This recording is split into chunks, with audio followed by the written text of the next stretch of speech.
Okay, now we're actually gonna finish microdosing.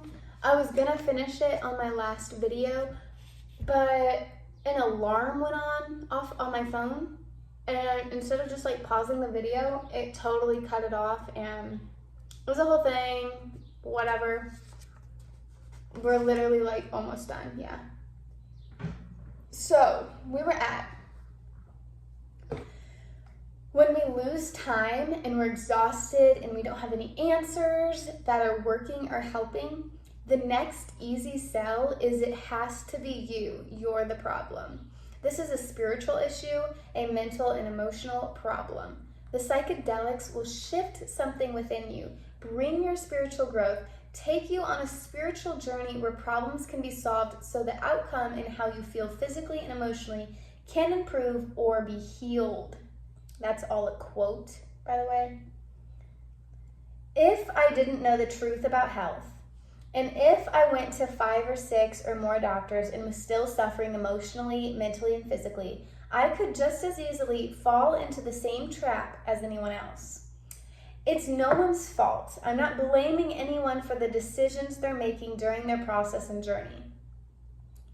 I'm simply trying to let the person who's on the journey searching for answers know that the trendy terms microdosing and psychedelics are not a viable, productive direction in healing. Everyone who's physically ill,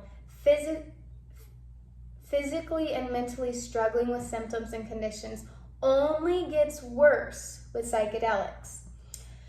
This takes us to the understanding of the sick and the not so sick, a concept you can read about at the end of this book. Someone who is not so sick, which is to say that they are able to live their lives without symptoms getting in the way, may try out psychedelics because they're insecure, lacking confidence, or feeling lost. Their chances of injury from the substances may be a lot less, depending on how much or how often they partake in psychedelics, because they're not already living with limitations. If someone lives with more persistent symptoms, such as insulin resistance, acne, mild depression or anxiety, or what the doctors deem as hormone imbalance, they're going to feel the effects of those psychedelics a lot more. Then there's the person who is outright sick, who's been diagnosed with multiple conditions, who experiences 30, 40, or 50 different symptoms. Someone in this position can get injured with psychedelics quickly, resulting in a setback that creates even more symptoms and worsens the symptoms they already have. These people who get injured are the canaries showing us the psychedelics are not helpful or fruitful. That's really, really interesting. I did know this information because I've read this chapter before, but I would say I have very much spiritual based friends, and they pretty much all are into psychedelics. And it's just like, man. And you know, they call it plant medicine, like acid, mushrooms, DMT. They're like, oh yeah, plant medicine. I'm like, okay. We're gonna have to agree to disagree on this one. You know what I mean? Like, I'm definitely one of the friends, like, I'm not gonna sit here and tell my friends, like, that is so bad for you, you should not do that, and then pull out a whole description on to why. It's like, clearly if they want to do that, they gonna do that. But like, they know how I feel about it. Why? They know that I would never do that to my body. I would never put poisons into my body like that. And they also know, like, the moment they want to stop, I'm here for them. Like, I'll help them. But I'm just not trying to be kind of like the negative. It's not even negative, right? It's like, I want my friends to be the healthiest they can be. But if they don't want that for themselves, I can't force them onto the journey that I'm on, you know? And I've been there before. I've done the psychedelics before.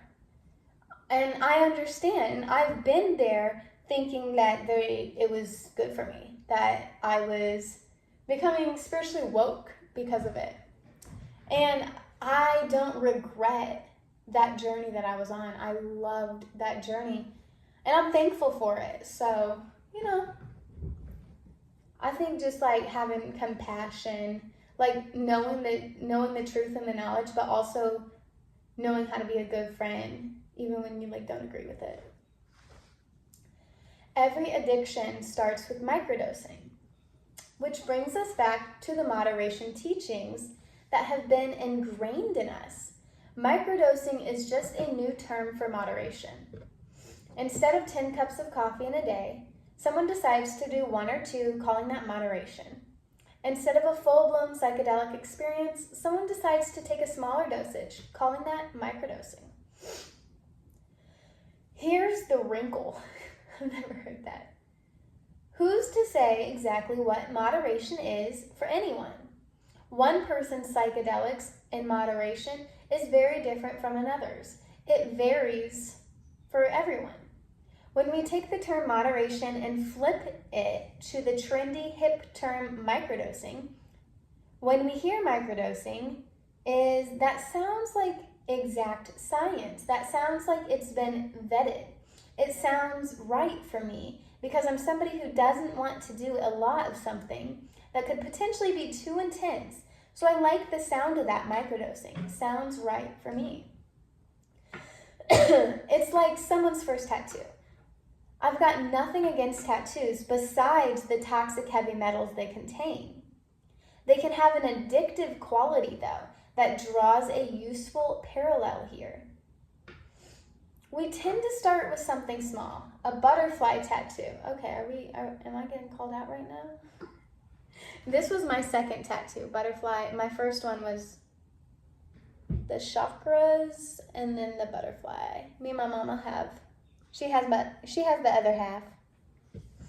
But anyhow, yeah, I wasn't aware of the toxic heavy metals in tattoos when I got them. And I got this when I was super young, but I got this one and I got sick after it. And I believe I got toxic heavy metal poisoning from it. Yeah. So we tend to start with something small, a butterfly tattoo or a few words, some scripture or a quote. Something we feel connected to that we want written on our bodies. Most don't start out with a full sleeve or a body tattoo, planning to spend entire days at the tattoo studio. That comes later, once we're so addicted to our tattoos, so in love with them that we want to keep getting more. It's not the first tattoo. You go and saying, okay, I'm going to try this out. I'm going to get this little one. It's tattoo microdosing. Every addiction starts with microdosing to some extent. Our first experience of alcohol may start with just a few sips of beer. Maybe by the 3rd time you're drinking beer, it's a whole 6-pack. To begin with, we started with a microdosing mentality. While some people are all in or nothing, for the majority of people, there's something that sounds very sane about microdosing. No one wants to go to an ayahuasca party and drink a whole bowl of ayahuasca for their very first time. Although many have, without realizing it, ingesting a large dose of ayahuasca or mushrooms all at once. Isn't that interesting? I would definitely agree, and I think this is a taboo topic, but I would definitely agree that tattoos are an addiction. I don't know very many people who get a tattoo and say, I never want to get a tattoo again. I know a lot of people, at least where I am, a lot of people have like designed or like written up what they want. They want a sleeve, they want to be covered. Yeah. I would say it's an addiction. And now I know why. It's actually not an addiction to well, I can't really say that. I believe there is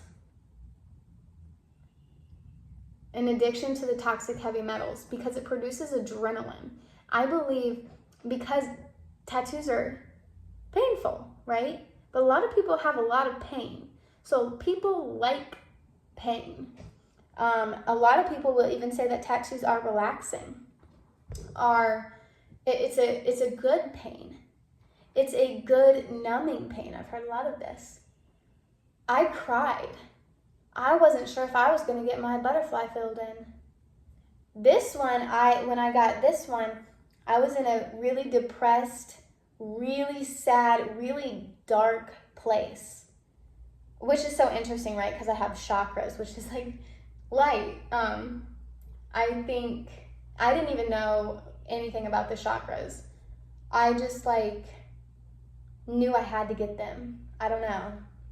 I'm really thankful. It kind of did get me on this journey because I was getting asked like, oh wow, you have the chakras? And I was like, what? Chakras? What are you talking about? And they're like, on your arm? And I'm like, chakras? Like, yeah. So I think this was definitely divine, meant to be. But after I got this one, because of the state I was in, I had this like deep desire for another one and another one and another one. But they're expensive, they're painful. So I didn't get another one until like years later when I got this rainbow butterfly. And after this, it was like 1 week after I learned all about toxic heavy metals in tattoos, and I was like, fuck. Fuck. But I lived and I learned, and is what it is, right? The ultimate price. Many of us want to feel we have control over what we're putting inside our bodies. Microdosing gives us the false sense of security that we're in control. Our consciousness and thought process can be very different from even deviant to what our body and soul really want or need. We might say, no, microdosing is controlled, it's careful, I'm going to heal with this. Our physical brain and our metaphysical soul are not saying that. Our physical brain is saying, don't let that poison enter this temple. It doesn't matter if that psychedelic is trendy right now, in this time in history, and in earlier times in history, do not let it enter the temple. The ghost that lives inside our brain, our soul, is saying, don't shorten my time here on earth and don't slow down your spiritual growth. It's our consciousness and subconsciousness that can be tricked. Our subconsciousness and conscious minds can be peer pressured, convinced, persuaded, or conditioned to partake in psychedelics or other substances and activities in which our body and soul don't want to partake. So remember, when someone uses that fancy term microdosing, they're really using an old, misunderstood term, moderation. Let's do smaller doses more frequently.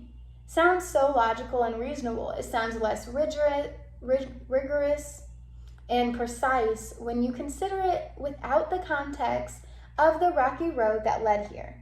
We're going to do a smaller amount more often instead of drinking a whole bowl of psychedelics in one night, screaming and vomiting, and then feeling lifeless and energyless until the next one. Microdosing is an attempt to get the trip, the journey, without paying the price, when in truth, you're paying the ultimate price, your health. Now to end with the quote, tips, tricks, and trends for the brain are really for the ones who haven't suffered with any brain-related complication, disease, or condition. When you have suffered, that becomes clear. That is a good quote. Wow, absolutely. Let's go on to the next chapter.